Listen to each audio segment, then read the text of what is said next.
I would like to teach you how to create charts using pivot tables and big data. So in this particular case, I have a chart that I've created on the COVID-19 growth in 4 various countries.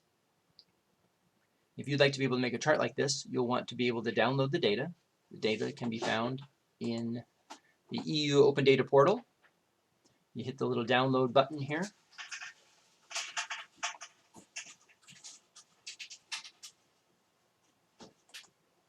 And open that in Microsoft Excel. In Microsoft Excel, you'll want to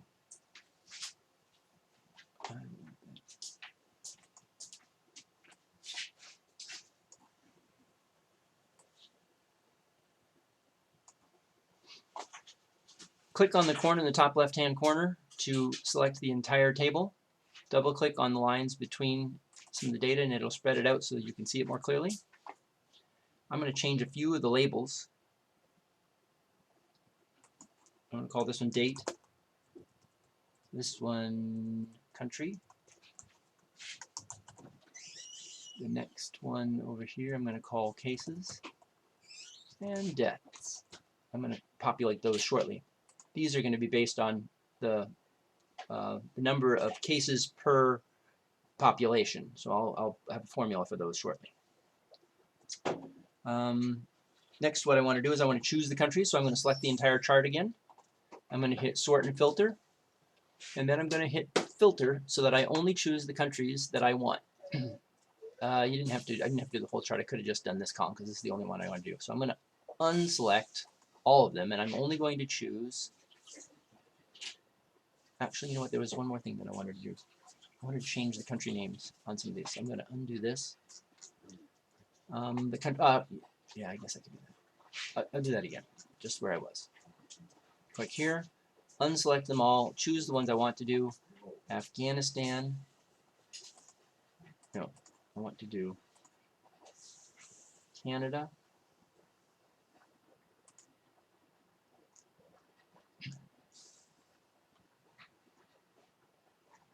South Korea. Sweden. And the United States of America. Okay, so now I've got these countries. I think that the names are a little complicated, so I'm going to make them more simple. Call that Korea.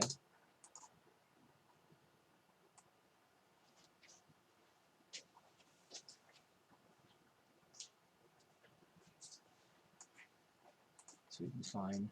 Canada's fine. And instead of having it be that whole thing, I just want USA. It makes my charts a little neater when I have a little less information. And USA and United States of America are the same thing, and everybody knows that. So why overcomplicate things?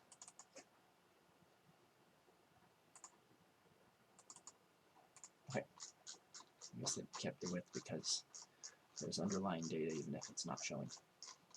Okay, I now have my countries, my 4 countries.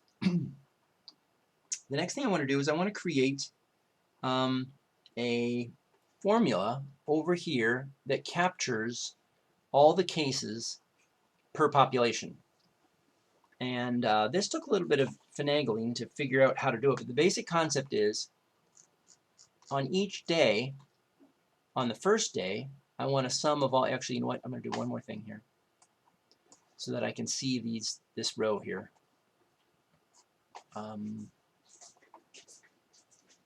Click on the cell just below it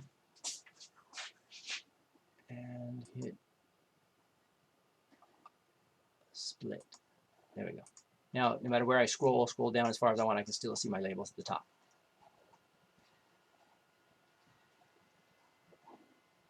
Okay, so now what I want to do is I want to, if I go to the bottom of cases, you'll see that there were no cases or deaths in Canada until the first case registered is on January 26th. So on January 26th is the first case. So this would be one case out of a population of 37 million people, which is not especially helpful, but I want to start there with the information that I'm trying to collect. What I want to do is I don't want individual cases, I want to have the sum of all the cases. So you can see the numbers become significant as time has gone on, but at first the number of cases was very small. When I get here, I don't want to have the number of cases to compare to the population. I want to know the sum of the number of cases. So the way to do it is to put in the sum of all cases from the beginning to now.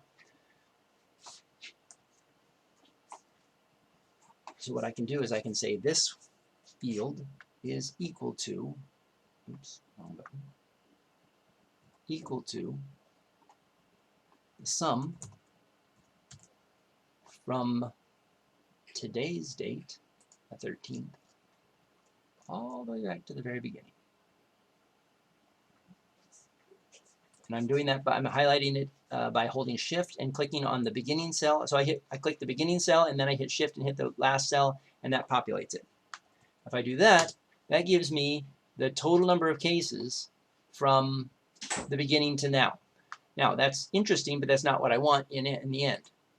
So what I want is I want the sum of those things, but I want them divided by the population.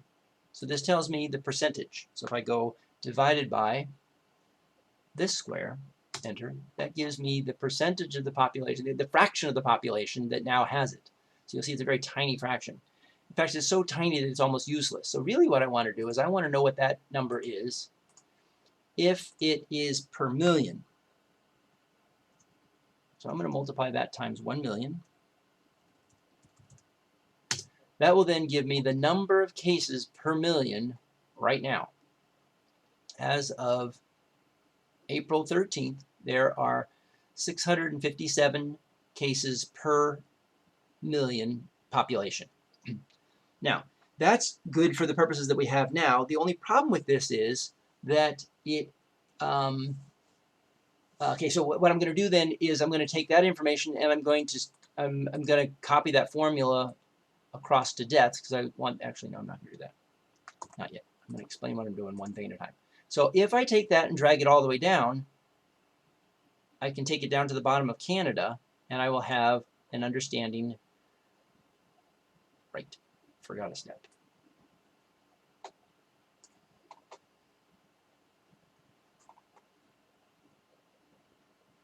I didn't.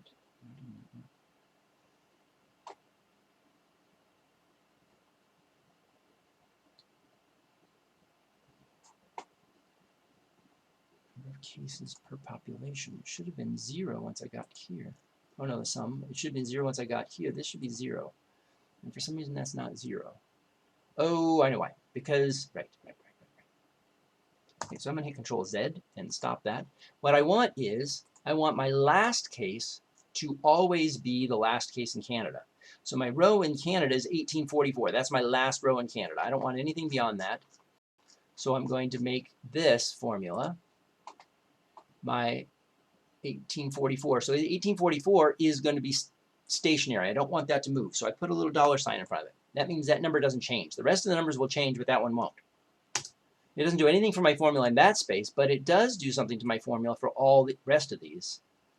Because each of them were going down the same number of squares. I didn't want them to. I only wanted them to go down to 1844. So now you'll see that there's 0 starting where we have no cases. And starting with my first case, that my first case means that there was about 0.03% of the population. No. 0.03 people per million had COVID-19 when the first person got it. So each person is going to be worth 0.03 people per million. When we get up here, we see that that number is a sizable number, but to start off with, it's real tiny. Okay, now, there's one more thing that I'm going to do that you wouldn't know to do until you built your chart, and that is the chart that I want to do is I want my chart to be logarithmic, and that's because it shows data more easily. And one of the problems with logarithmic charts is that you can't put data in that is 0. It can't handle zeros. So I need to make sure that all these zeros here don't show up. In fact, it doesn't even show very well. The logarithmic one that I want to do is log 2. I find that the data looks best if you start with a minimum value of 1. So I don't even want to see any of these guys. I don't want them to show up on my chart until I hit 1. So really, I'm not going to have a case where I've got until I have one person out of a million, which didn't happen until March 6th. So what I'm going to do is I'm actually going to change my formula slightly so that instead of saying that this is a sum of this information, I want it to be an if statement. So I'm going to change that to be if, I'm going to capture all this stuff because I want to keep it. If that is greater than 1, then show it. I just hit paste for what I already had. If not, do nothing.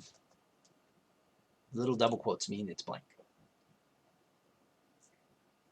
So that's how if statements work. So sum statements is you enter your first cell and your last cell, and it takes the sum of all those things. And here I've got it divided by the other cell, and I don't, yeah. And then I multiplied it by 1,000,000 so that I would get 1 out of 1,000,000. And my if statement then says the things that are inside, if this number is greater than 1, then give me that value. And if it's not greater than 1, give me nothing. So if I hit enter now, that will not have any effect on this because this is greater than 1. However, these guys down here that are smaller than 1, it will have an effect on them. So I'm going to drag that all the way down to the bottom of Canada.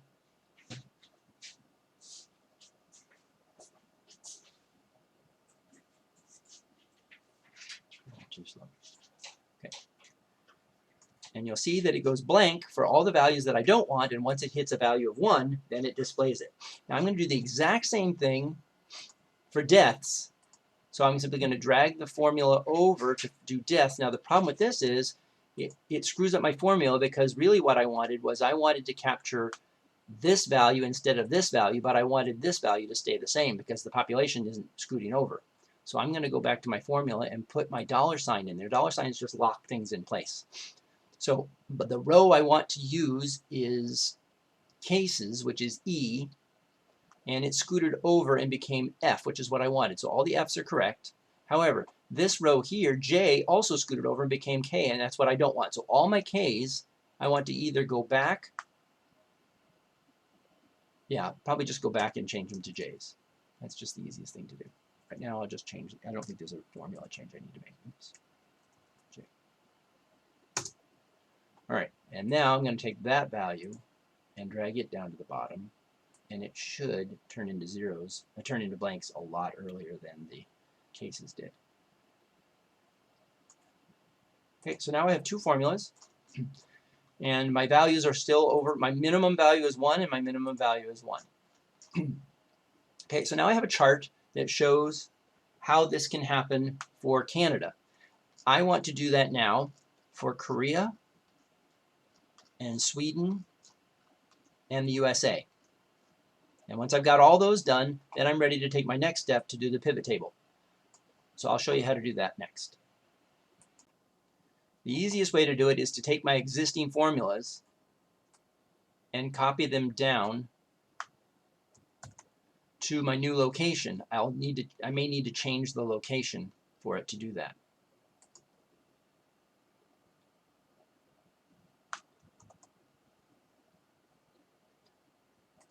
So now I have to look at my formula, and it shows me where, yes, okay, so the changes I need to make is that I no longer want it to end at 1844. I now want it to start here and end at the bottom of Korea. So I'm going to change that to be 1912. So instead of everywhere it says 1844, I'm going to change it to be 1912.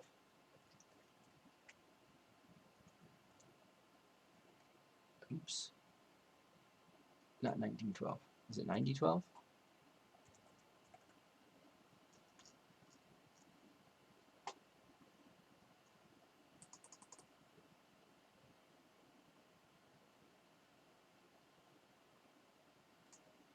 Yeah, 9012. Okay, so 9012 worked for that one. And then I'm going to do the same, hit enter, and I'll do the same thing, except that value is not right. I have to do it on the other one too.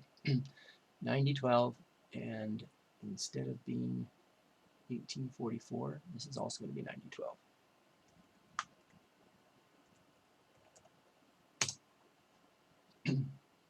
Okay, that value I then do the exact same thing here. All 1844s.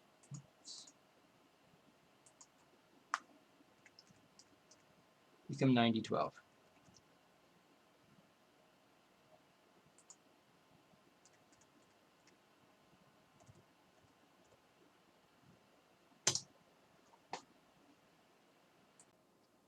I can then take that value and drag it all the way down to the bottom.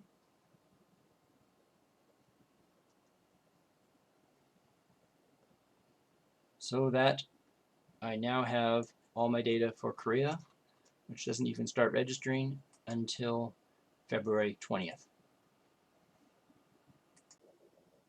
Okay, so I've gone ahead and done that same thing I did to Korea, I did to Sweden, and then after I did it to Sweden, I did it to the United States, and so now I have a chart of data that goes all the way down through December 31st for 4 different countries. Okay, so my next step is to select the entire table. So I'm going to grab that left top corner piece, and that selects the table. I'm now going to create a pivot table. You do that by going to Insert. So here's Insert, and you'll see in the top left-hand corner of my insert is Pivot Table. I click on Pivot Table. It's going to say what range do you want, and it basically has grabbed the data that has real value. It's not grabbing the entire, even though I selected the entire table, it's only grabbing the table values that have value. It's going to put it in a new worksheet. That's fine with me. I hit OK. I kind of like my new worksheet to be to the right of the existing worksheet. Well, let's move that one over, something like that. So here's my sheet 1. This is going to be my pivot chart. Here's my original data. So this is a pivot table. And the way a pivot table works is you take the information that was available to you based on the table that was above. I don't know why it's cases 2. Maybe we should have done that.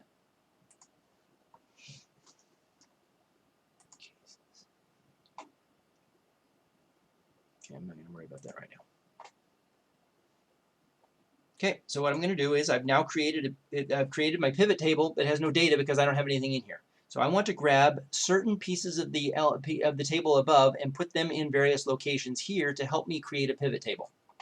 So I'm going to take the date and I'm going to put it under my row labels. That didn't work very well. I'm just going to click on it. That throws it under row labels. So here are my dates. And they're all in order starting December 31st, 2019. And I want to take my country and put it in my column label. So I grab country and put it in my column label. You see it's got all the countries across there. I don't actually want all the countries. So I'm going to unselect all of them, and I'm only going to select the ones that I've made adjustments to. And those are Canada, if I can find it.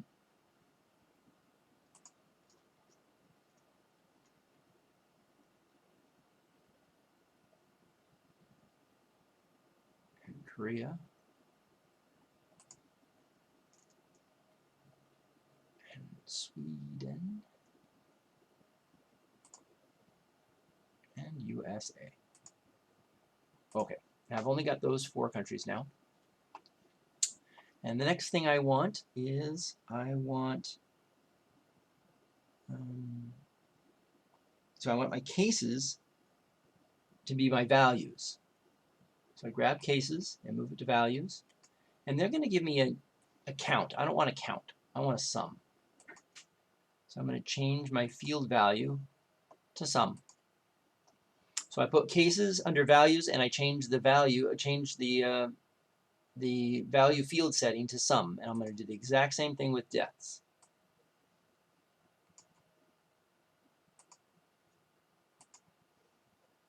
Sum. So this is going to show me how many cases there were and how many deaths there were. And you can see it's my 4 countries. I don't actually need to know the total sum, so I'm going to hide those columns. Just makes it a little less confusing. So in Canada, Korea, Sweden, and US, I have the sum of cases and sum of deaths. As you see, it starts getting bigger numbers further down the further I go. And the first country to get hit was Korea, of course. You can tell. And the first country it registers as more than one was on February 20th. Okay, so if I go down further, I don't need the totals here either, so I'm going to right-click that and hit hide. And then this just gives me a chart full of data that's interesting to me.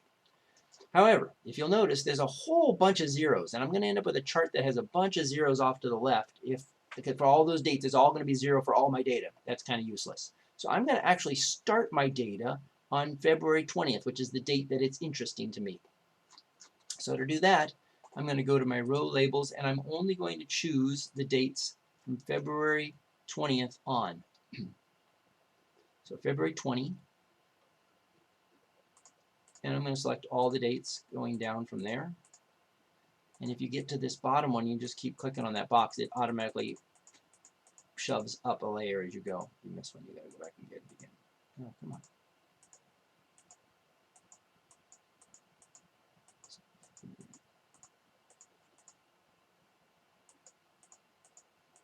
It doesn't go quite as fast as I can click.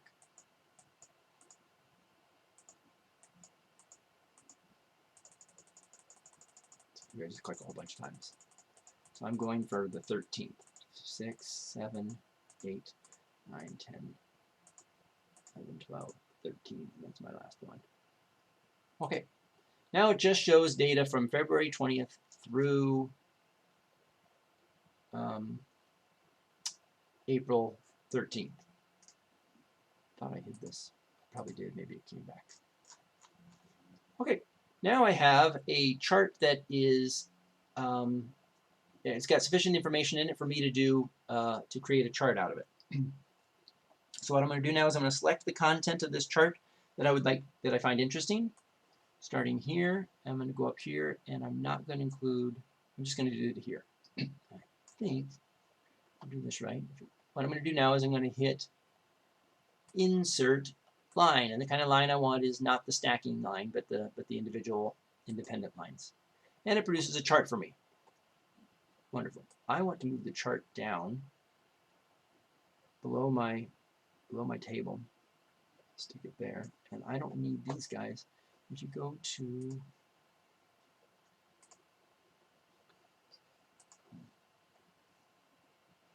I can close these, get them out of my way, and that way I can make this guy big and beautiful.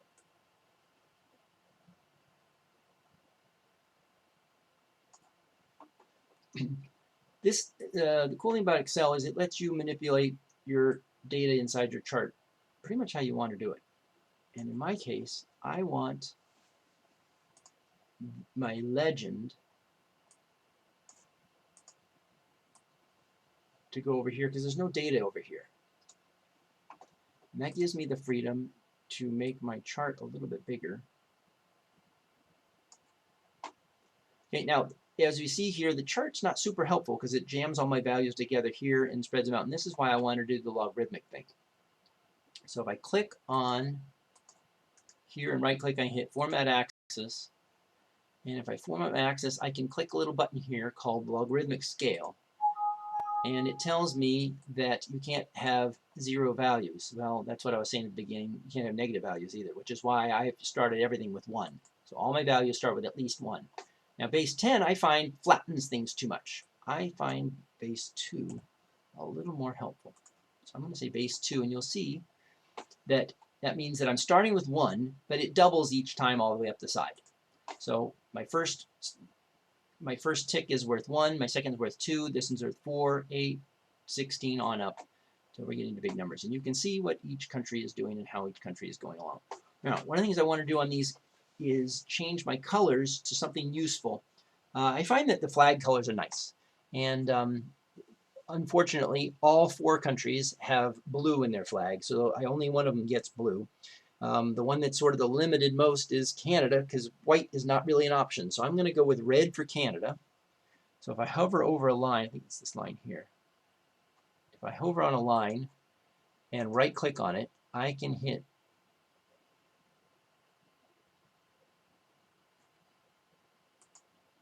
Format Data Series, and I can hit Line Style, oops, Line Color, hit Solid Line, and I'm going to choose red for Canada.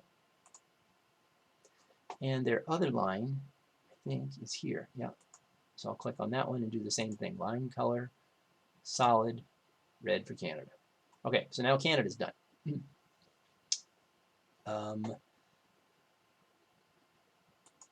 The US, I'm going to make yellow, red, blue. I'm going to give it that blue there. And the same thing for their other line. Is this the US? It's Sweden. There's US. Line color. Solid. Make it blue. Good. Then Sweden, I'm going to make yellow. I know that's not the greatest color, but it's the only color that's not used someplace else.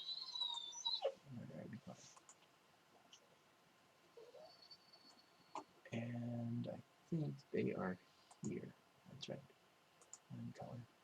Solid line. Yellow. Good. Okay, so now I've got US, Sweden, and then finally I have Korea.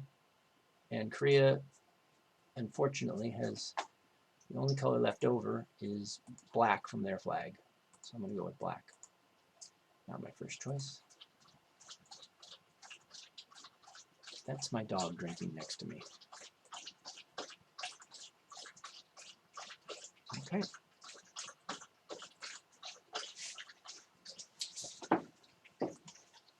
Okay, so now I have my Koreans, my Canadians are red, and my Koreans are blue, and my Swedish are yellow, and my US is blue, and it makes a little bit more sense that way.